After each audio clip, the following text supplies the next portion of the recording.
Kita juga ingin mengetahui bagaimana update terkini fenomena salju langka yang terjadi di Palestina. Saya sudah bersama dengan WNI di Palestina yang juga pembina Nusantara Palestina Center atau NPC, Abdillah Onim. Bang Onim, selamat malam.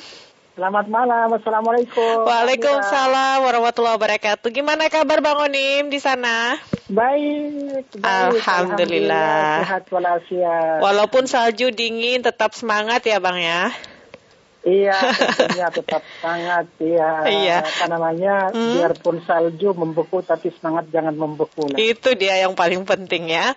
Kita ingin tahu nih Bang, bagaimana update terkini fenomena salju langka di Palestina. Bisa diceritakan kepada kami? Iya, Mbak Amira dan pendengar setia Pro 3 RRI Jakarta di seluruh Nusantara tentunya. Saya, Bang Onim, saat ini sedang berada di Gaza City, Palestina, Mbak Amira. Jadi memang ini fenomena langka yang terakhir kali terjadi pada 16 tahun yang lalu, Mbak Amira. Di mana turun salju, ini bisa dikatakan penyebutannya itu 40 hari terakhir musim dingin. Itu 40 hari terakhir musim dingin, itu situasi atau cuaca di Palestina puncak ekstrim. Di mana kalau di Gaza itu sendiri itu turun es kecil-kecil itu loh, hujan es batu ya, tapi yang kecil-kecil sebesar kelereng. Itu kalau turun ke rumah itu bunyinya luar biasa, jadi kita nggak boleh keluar. Nah, kalau di Al-Aqsa dan juga di tepi barat serta wilayah Yerusalem itu memang turunnya sangat tebal ya, sangat tebal, bisa sampai dengkul orang dewasa. Coba kita bayangkan dengkul cukup orang besar dewasa ya Bang Onim ya. Di jalan cukup besar, di jalan raya pun mobil nggak bisa jalan, terus karena berhari-hari, khususnya di kompleks Masjidil Aqsal Mubarak pun sama seperti itu. Jadi tebalnya itu luar biasa. Dinginnya kalau di sana di tepi barat atau Al-Aqsa itu di bawah nol ya, di bawah nol. Kita bayangkan Mbak Amira di bawah nol itu, Masya Allah. Jadi harus hati-hati dengan situasi cuaca ekstrim seperti ini. Iya, Bang Onim, dengan adanya kondisi yang memang baru terjadi lagi fenomena ini setelah belasan tahun begitu ya, masyarakat di sana gimana kondisinya atau prepare-nya dengan adanya salju seperti ini, salju langka di Palestina? Iya, salju langka di Palestina seperti ini mereka juga tidak menyangka bakal ada fenomena turun salju yang sangat tebal seperti ini. Ya, mereka kalau pas turun salju ya keluar rumah dan melihat bagaimana sih fenomena seperti ini. Jadi ada kesenangan tersendiri, keceriaan tersendiri di mana mereka bisa menyaksikan langsung, memegang langsung dan berjalan di atas salju. Tapi kan kalau ini kita bicara tentang orang yang berada ya. Tapi kalau kita bicara tentang keluarga duafa yang masih menempati kamp pengungsian, terus rumah mereka hanya beratap tenda-tenda, itu kan nggak bisa dibayangkan ya, di mana dinginnya luar biasa ya.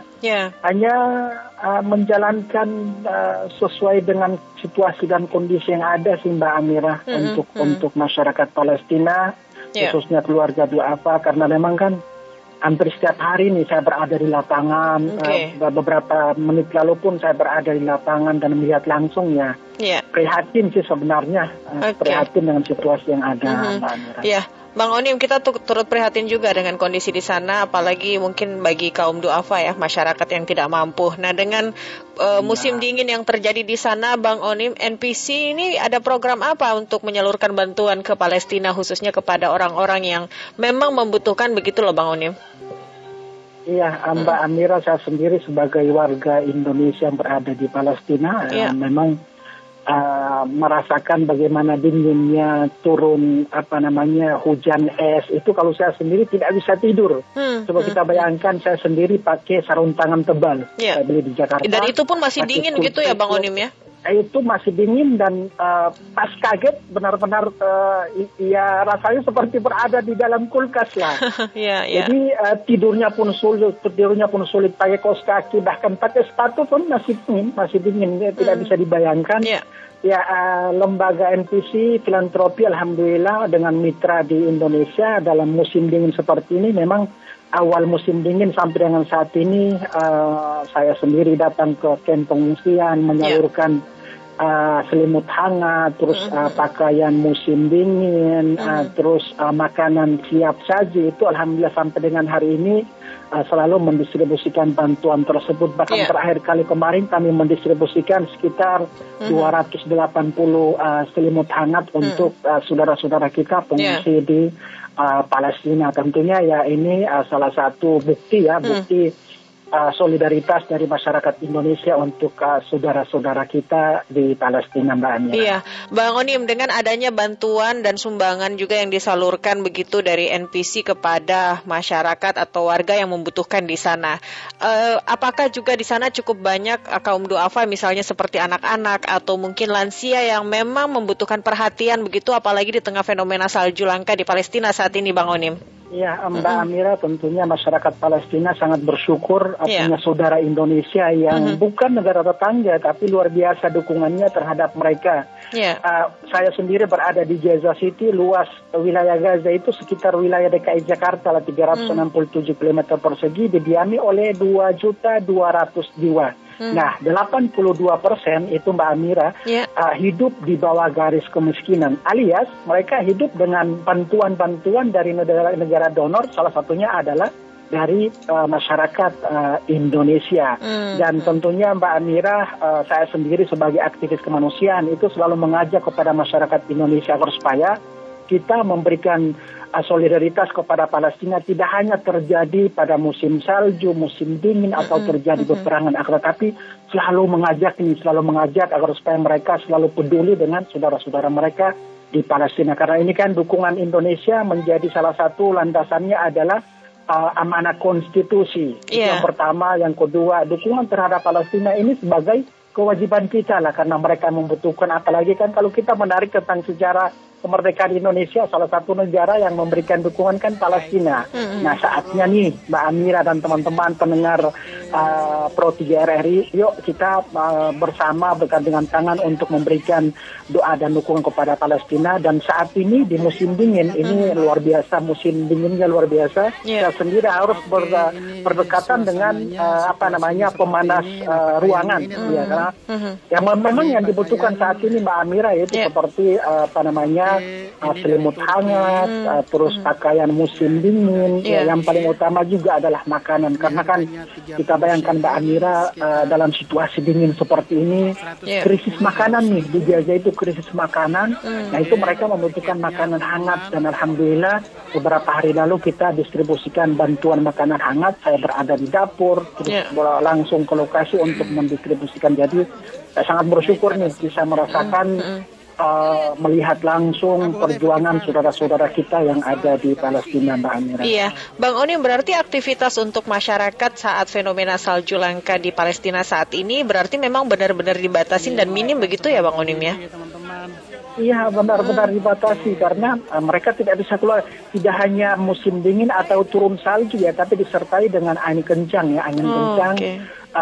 Dan yang satu lagi Mbak Amira, semakin bertambahnya jumlah yang terpapar COVID, Omikron ya. Omikron, ya.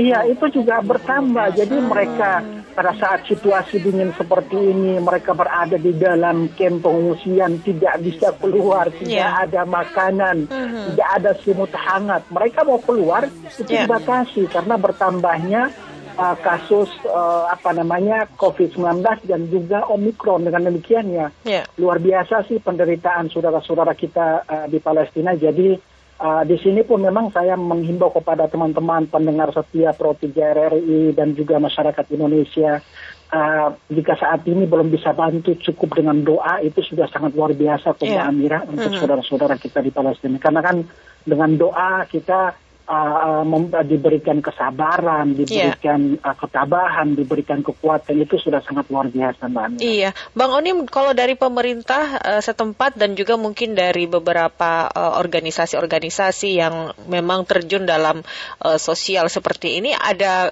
koordinasi begitu sampai saat ini untuk fenomena salju langka yang ada di Palestina, Bang Onim? Iya, kalau untuk di Palestina sendiri, ya mereka juga memang hidup di bawah penjajahan ya. Jadi seluruh sektor kehidupan di Palestina itu di bawah di bawah tekanan dari pihak Israel. Jadi mereka tidak bisa berbuat apa-apa. Tapi untuk kami kegiatan di Palestina itu berkoordinasi dengan pemerintah Palestina. Alhamdulillah saya juga aktif koordinasi dengan pemerintah Indonesia, salah satunya dengan Kedutaan Republik Indonesia di Amman, Jordania, dan juga di Kairo. Karena kan di Gaza sendiri ada warga negara Indonesia. Saya sendiri bersama dengan anak istri dan juga ada teman-teman dari relawan Mercy pun di Rumah Sakit Indonesia. Kami mau harus berkoordinasi dengan pihak pemerintah baik itu Palestina maupun dengan pemerintah Indonesia. Dan alhamdulillah berkali-kali sih pemerintah Indonesia, terakhir kali alhamdulillah saya dikontak langsung oleh Ibu Retno Marsudi menanyakan kabar dan situasi warga WNI yang ada di jalur Gaza. Jadi alhamdulillah seluruh elemen bangsa baik itu lembaga sosial termasuk NPC dan juga pemerintah Indonesia pun sampai dengan saat ini ya tidak lepas tangan melihat penderitaan saudara-saudara kita di Palestina, Mbak Amira. Baik, berarti termasuk WNI yang ada di sana juga semuanya dirangkul bersama-sama begitu ya Bang Onim ya? Iya, benar sekali. Baik, Bang Onim, terakhir nih kira-kira kami juga ingin mengetahui kondisi saudara-saudara kita yang ada di sana khususnya WNI saat ini juga bagaimana? Apakah juga semuanya dalam kondisi sehat atau juga ada yang terpapar kasus COVID atau seperti apa ini Bang Onim? Bisa diceritakan?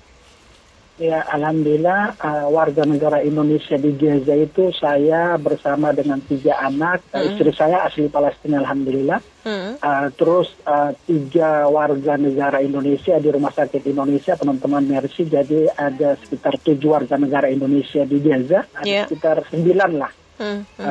Alhamdulillah kami di sini aktif komunikasi dan sehat walafiat. Tentunya saya sendiri bersama dengan tim NPC di Palestina, relawan para pemuda Palestina ya beraktivitas pun memang mengikuti protokol kesehatan yang diterapkan oleh pemerintah Palestina. Jadi di sini saya atas nama warga negara Indonesia di Palestina menghimbau kepada masyarakat Indonesia jangan pernah lupa untuk mendoakan saudara-saudara kalian di Palestina dan juga mendoakan warga negara Indonesia di Palestina. Semoga diberikan kekuatan untuk beraktivitas dalam menjalankan misi kemanusiaan di Palestina. Baik, amin. Bang Onim, terima kasih atas waktunya bersama dengan Pro 3. Semoga NPC bisa terus membantu saudara-saudara kita yang ada di sana ya, Bang Onim ya. Amin. Salam sehat dan salam untuk saudara-saudara kita yang ada di Palestina. Selamat malam, Bang Onim. Salam sehat, selamat malam. Assalamualaikum. Waalaikumsalam warahmatullahi wabarakatuh. Demikian pendengar wawancara kami bersama dengan salah satu WNI di Palestina yang juga merupakan pembina Nusantara Palestina Center NPC, Abdillah Onim.